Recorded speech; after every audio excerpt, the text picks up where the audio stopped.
Nah, sekarang kita masuk bagian yang esai ya. Di sini soalnya eh, ada di sini diketahui L sama dengan 50 cm. Kemudian apalagi jika bergerak dari titik A ke B. Nah, ini ada berapa gelombang? Ini 1, 2, berarti 2,5 ya. Berarti itu N-nya adalah 2,5. Nah, T-nya adalah 0,5 sekon. Tentukan hal-hal berikut. Panjang gelombang berarti lambda. Berarti yang A ditanya lambda, yang B amplitudo, yang F itu yang C frekuensi, dan yang D cepat lambat. Nah, sekarang kita cari yang A dulu ya, panjang gelombang. Lambda itu rumusnya adalah L per N. Nah, L kita 50 dibagi dengan 2,5. Nah, 50 dibagi 2,5 itu adalah 20. Nah, tapi satuannya senti ya, bukan meter. Ini dalam meter katanya. Tapi kita samain aja lah, pokoknya ini senti gitu ya. Nomor 2, amplitudo. Amplitudonya yang ini ya. Berarti amplitudonya adalah 0,4. Kemudian yang C, frekuensi itu rumusnya N per T. Berarti 2,5 dibagi 0,5 itu adalah 5 Hz. Kemudian yang D, cepat lambat V, yaitu lambda kali F. Lambda kita 20 kali 5, berarti dapatnya 100 cm per sekon. Nomor 2, perhatikan gambar berikut. Jelaskan proses pemantulan bunyi yang dihasilkan seperti gambar sampai kita dapat mendengar. Nah, di sini proses pemantulan bunyinya itu adalah yang pertama, ketika senar gitar dipetik, maka senar akan bergetar. Kedua, getaran senar tersebut menggetarkan udara di sekitarnya, sehingga terbentuk gelombang bunyi. Kemudian yang ketiga, gelombang bunyi merambat melalui udara menuju telinga pendengar. Dan keempat, getaran bunyi ditangkap oleh gendang telinga, lalu diteruskan ke saraf pendengaran. Dan terakhir, saraf pendengaran mengirim sinyal ke otak sehingga kita dapat mendengar bunyi gitar. Nah, sekarang kita lanjut soal nomor 3. Di sini soalnya sebuah benda berada 18 cm di depan lensa cekung. Berarti itu S-nya diketahui sama dengan 18 cm. Nah, di mana fokusnya itu adalah, kalau lensa cekung fokusnya minus ya, minus 12 cm. Nah, yang pertama, gambarkanlah bayangan yang dihasilkan. Nah, sini bayangan dihasilkan ya, kita gambar. Ini set, sini.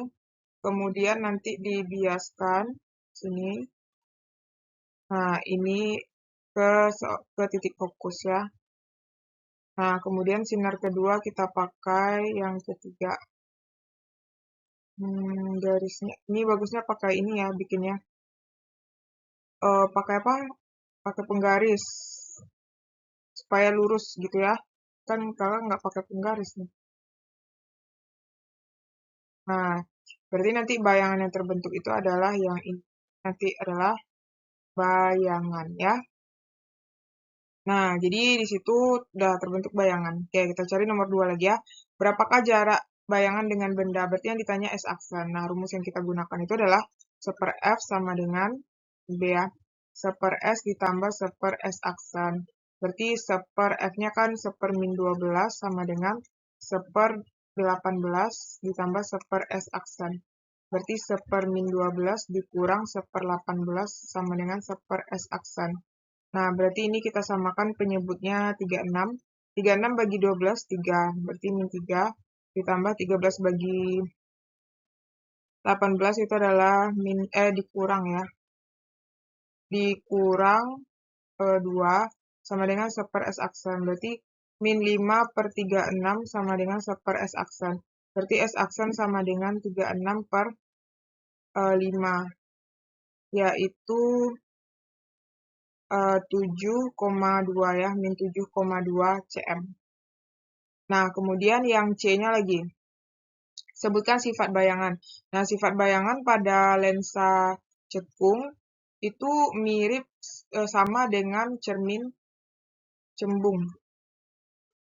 Yaitu yang pertama adalah maya, kemudian diperkecil, dan tegak. Ya kan, ini kan tegak deh nih. Tegak dan diperkecil. Nah, nomor 4 di sini soalnya perhatikan gambar berikut. Nah, katanya berilah keterangan pada bagian-bagian yang ditunjukkan. Nah, kita beri keterangan pada gambar 1 dan gambar 2 ini ya. Nah, jadi di sini untuk gambar 1, nanti adik-adik bisa baca ya, nomor 1 itu kornea dan keterangannya, nomor 2 itu lensa ya, nomor 3 itu pupil, nomor 4 itu iris, nomor 5 saraf optik, dan nomor 6 retina. Sedangkan kalau yang di kamera di gambar 2, yaitu nomor 1 itu adalah lensa, nomor 2 diafragma, nomor 3 itu film, kemudian yang keempat badan kamera. Nah, untuk yang B, tentukan bagian-bagian pada mata dan kamera yang mempunyai fungsi yang sama. Nah, di sini bagian mata yang mempunyai fungsi yang sama dengan kamera yaitu lensa mata dengan lensa kamera yang berfungsi membiaskan cahaya agar bayangan tepat di bidang tangkap. Kemudian iris dan pupil itu bagian matanya iris dan pupil tapi bagian kameranya diafragma. Berfungsi mengatur banyaknya cahaya yang masuk. Kemudian retina, kalau di mata retina, kemudian di kameranya film atau sensor yang berfungsi tempat terbentuknya bayangan. Kita lanjut nomor 5. Bunyi dan cahaya merupakan gejala alam yang disebabkan oleh adanya gelombang. Walaupun gelombang pembentukan berbeda, apabila dilakukan eksperimen dengan memasukkan ponsel pintar ke dalam ruangan kaca kedap udara, kemudian dilakukan panggilan terhadap telepon tersebut.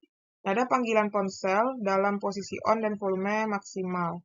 Yang A, prediksi hasil pengamatan terhadap kedua benda itu dari luar ruangan kaca.